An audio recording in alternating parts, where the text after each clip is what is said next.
Hello everyone, welcome back to another video. Today we're going to be looking at the grade 10 March 2025 KZN paper. Specifically, we'll be looking at the sections on waves, sound and light, which was a big portion of this paper.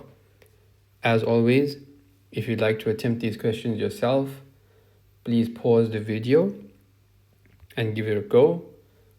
I'm going to go through the answers in 3, 2, 1. All right, let's look at question number 2. A, B, and C are three transverse pulses traveling in the same medium.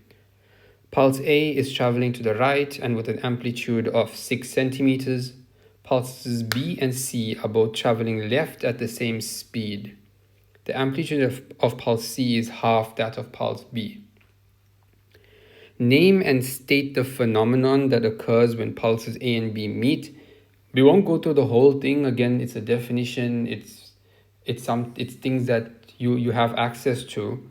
But just briefly, if you look at A and you look at B, so A and B exist on opposite sides of the medium.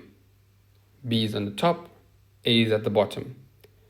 And when you have two pulses that are on opposite sides of the medium, and when they interact, you're going to get something called destructive interference.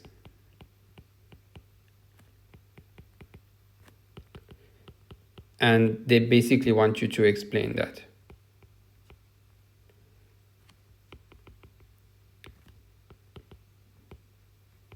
All right.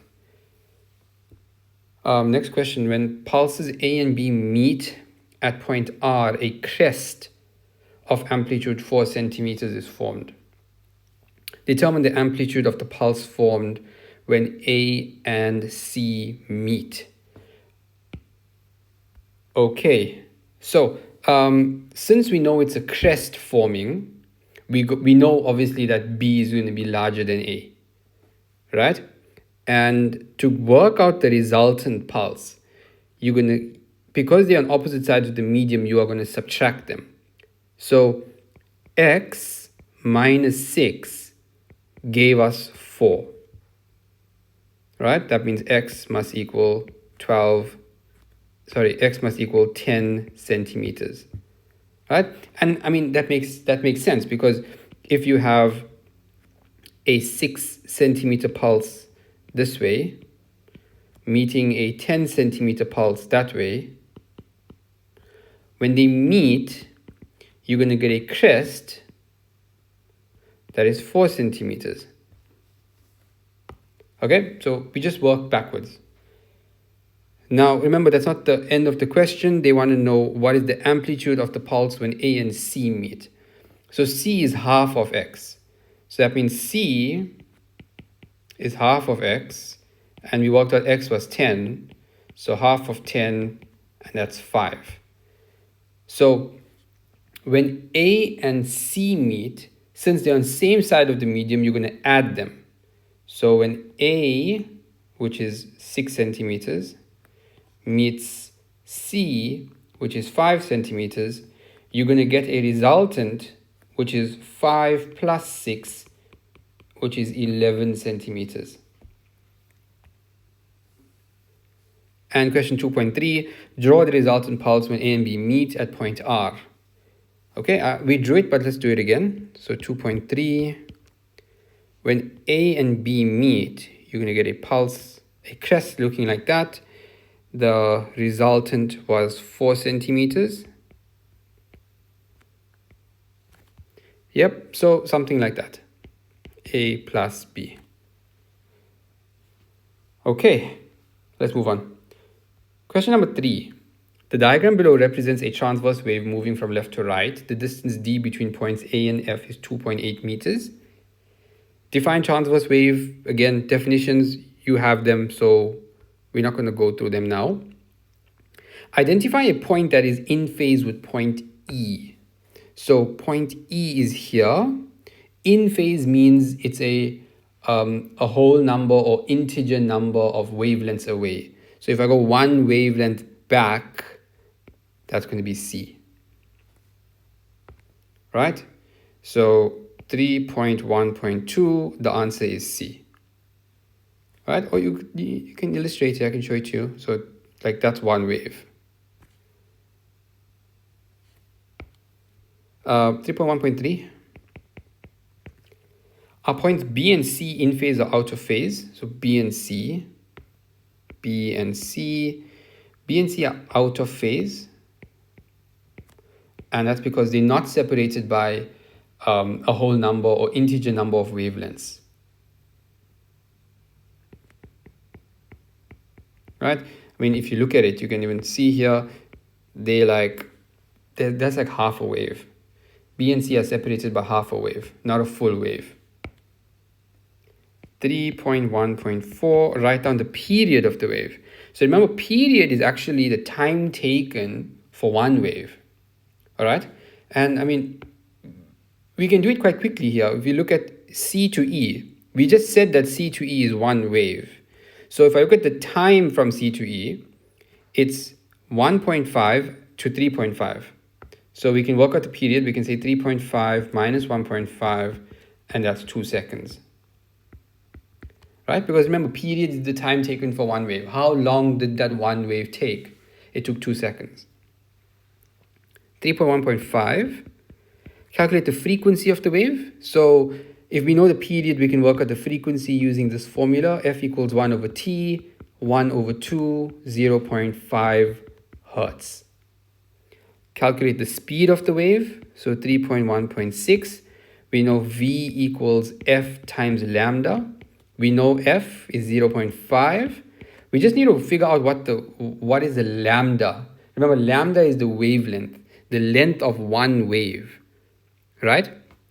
So let's try to figure out what is the length of that one wave. So we've been given some information about the length. We've been given that from A to F is 2.8 meters. So but let's consider how many wavelengths that is. So from A to this point is actually one wave. And from there to there is actually two waves. So two waves is 2.8 meters, right? But we're interested in one wave.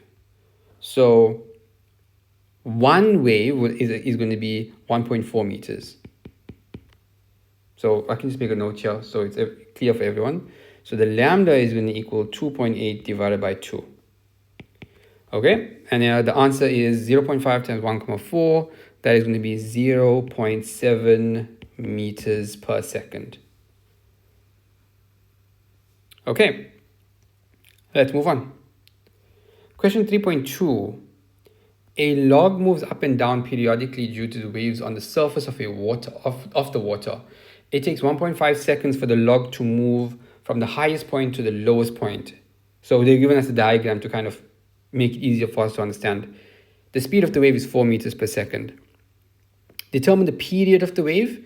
So again, remember, period is the time taken for one wave. If the log is here, one wave is actually going to be there. So if they tell us that from here to here is 1.5 seconds, it means that from there to there must also be another 1.5 seconds, because remember, transverse waves are symmetrical. So 3.2.1, the period is actually going to be 2 times 1.5, which is 3 seconds. Okay, for the above diagram, calculate the wavelength. So 3.2.2, we've been given the speed. So we can use V equals lambda over T. This is another formula that you can use to work out speed, right? But now since we have the period, it makes more sense to use this equation. So 4 is equal to lambda divided by 3. So if you want to work out lambda, you just got to say that lambda is equal to 4 times 3, which is 12 meters. Right? So this is the one equation that you can use to calculate speed. And of course, you know the other one is V equals F times lambda. Question 3.2.3, calculate the distance between 4 consecutive crests. Okay, so let's put this into context. Here we have, that's 1 crest, 2 crests, 3 crests, and 4 crests. So we know that lambda is 12. That means from here to here is 12. That means from here to here is going to be 12. And from there to there is going to be 12. So this is a type of question that examiners like to ask, because you would think that because they say 4 crests, just multiply by 4. You're actually multiplying it by 3. So it's going to be 12 times 3, which is 36 meters. Okay, so here you can see it again. That's 1 crest, that's 2 crests, 3 crests, 4 crests. Okay, question number 4. A learner uses a slinky spring to form the wave pattern below. The speed of the wave is 1.6 meters per second. Write down the name of the regions represented by P. So P is the part where it's quite compacted, so that's called a compression.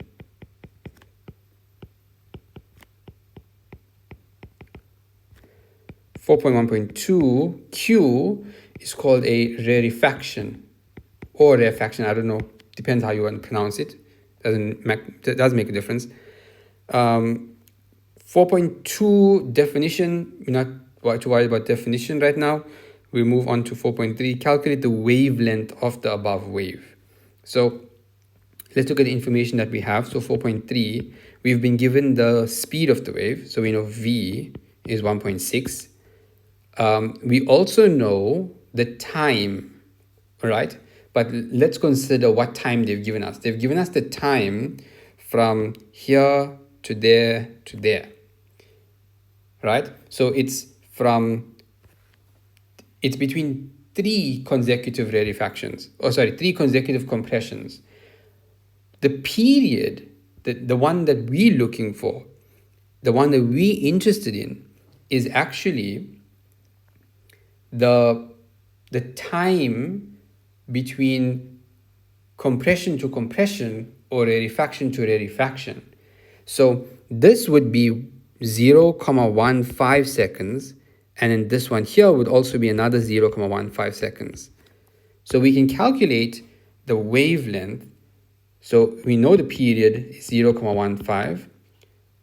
Using the same equation as the previous one, we can say V equals lambda over T.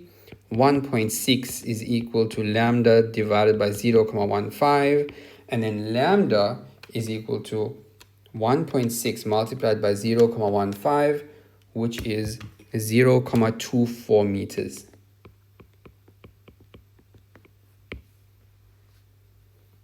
Okay, let's move on. Question 5.1. Are sound waves transverse or longitudinal? Sound waves are longitudinal waves.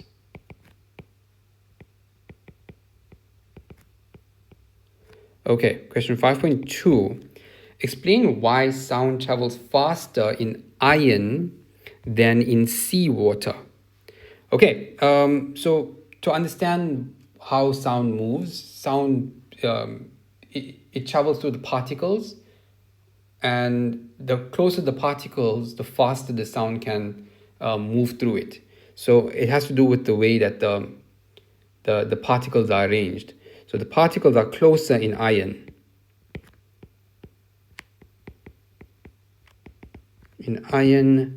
Than seawater. Okay, question 5.3. The diagram below represents 2 sound waves, A and B. Okay, it can be a bit confusing, so let me just highlight them. All right. And okay, that should be fine. 5.3.1, which sound wave, A or B, is louder? So remember, when we talk about loudness, we're looking at amplitude, right? So A has a greater amplitude, and so A is louder. All right. 5.3.2, draw sound wave C, which has the same loudness but half the pitch of sound wave A. So it's going to have the same loudness. So the amplitude will still be 3, but it's going to have half the pitch. So remember, pitch deals with frequency, right? And frequency is the number of waves, right, in some time. In this case, we're talking about 4 seconds. So how many waves are we actually seeing here? For this green highlighted one, we can see here that there is 2 waves. So if they half the pitch, it means that they half the frequency, which means you have half the number of waves. So let me write that down. So if you have half the pitch, it means you have half the frequency, which means you have half the number of waves in the same time. So if in that 4 seconds we had 2 waves before, now we're just going to have 1 wave, like so. Okay, let's move on. Question 5.4. A boy places his drums at a random position in an empty rectangular hall. He beats the drum once, producing a sound wave of frequency 250 Hz and wavelength of 1.36 meters. The drummer notices multiple echoes at different times. 5.4.1. Why does the drummer detect multiple echoes at different times? It's because it's reflecting off different surfaces.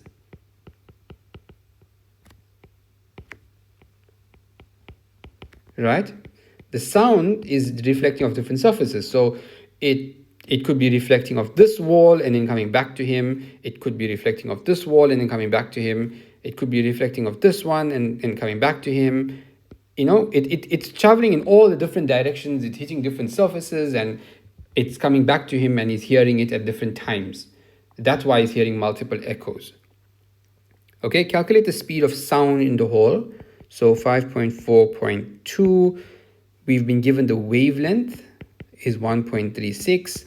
We've been given the frequency, which is 250. We can calculate the speed. So V equals F times lambda. 250 multiplied by 1.36. And if you put that in our calculator, we should get an answer of 340 meters per second, which is the speed of sound in air. The last echo is detected 0.24 seconds after the boy beats the drum. Okay. Determine the distance between the drummer and the furthest wall in the hall. Okay. So first thing we got to understand is that the last echo is going to reflect off the furthest wall. So they just put this part here to just kind of throw you off. Right? So the sound, let's assume that it's this wall here, this one here. So it's going to travel there, it's going to hit the wall, and it's going to come back. And he's going to hear it. The drummer will hear it. Okay? And they tell you that the drummer hears it after 0.24 seconds. It means that it took 0.12 seconds to go and another 0.12 seconds to come back. Right? So if you want to work out the distance, we can say 5.4.3, we can say that speed equals distance over time. We worked out the speed of sound, which was 340. We want the distance, and we know the time it took to reach the wall, and that's 0.12. Now you cross multiply, you get the distance is equal to 40.8 meters. That's really all that you have to do. That this last part just meant to throw you off. Okay, let's move on. Question number 6. Write down the 2 models that are used to explain the behavior of electromagnetic radiation. So EM radiation 6.1, you have the wave model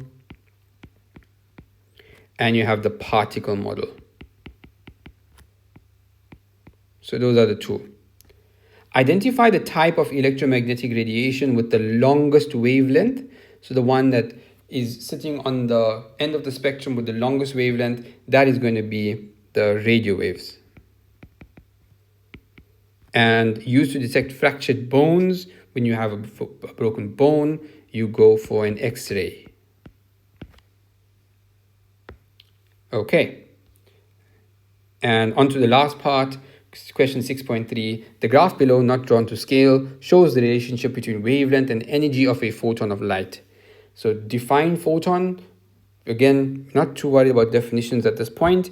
Definitions are, they're given to you. 6.3.2, what is the mathematical relationship between the wavelength and energy of this photon? So from the shape of this graph, they want to know what type of relationship do you see here.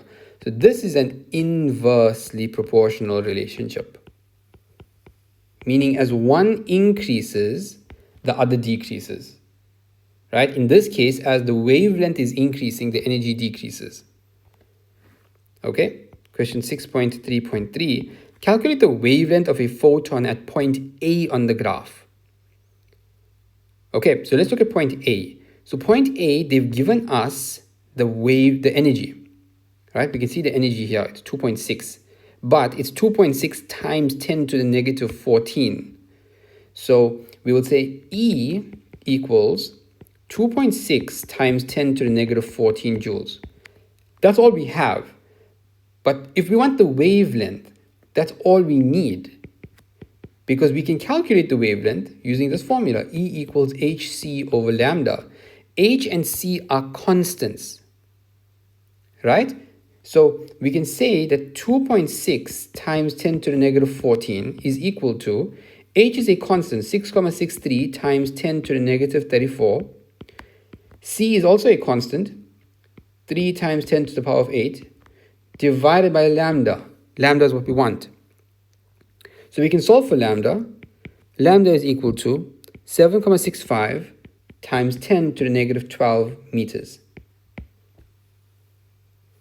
All right, let's move on. Question 6.3.4. Determine the frequency of a photon at point B on the graph.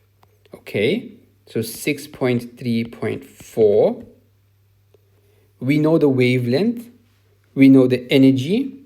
Okay, so we can work out the frequency. So we can say E equals HF. Right, let's use that. So the energy is 1,59, again, times 10 to the minus 14. So be careful of this y-axis. And that's equal to 6,63 times 10 to the negative 34 multiplied by F. And you solve for F. F is equal to, you put that in your calculator, you're going to get 2,4 times 10 to the power of 19 hertz. Question 6.3.5. At which point, A or B, will a photon have greater penetrating ability? So greater penetrating ability deals with having greater energy, right? So if you look at the graph, A has greater energy. It has higher energy, right? And of course, you can then elaborate. The higher the energy, the greater the ability to penetrate through a material. Okay? And last question, 6.3.6. Sketch a graph showing the relationship between frequency on the x-axis, okay, and energy on the y-axis. No values are required. So to answer this question, we look at the formula E equals HF. Since H is a constant, E is directly proportional to F. So the directly proportional graph looks like that. And that's the section. So if you enjoyed this lesson, or if you understood it, please consider leaving a like under this video. If there's something specific you want me to do, you can leave it in the comment section below. I shall see you in the next one.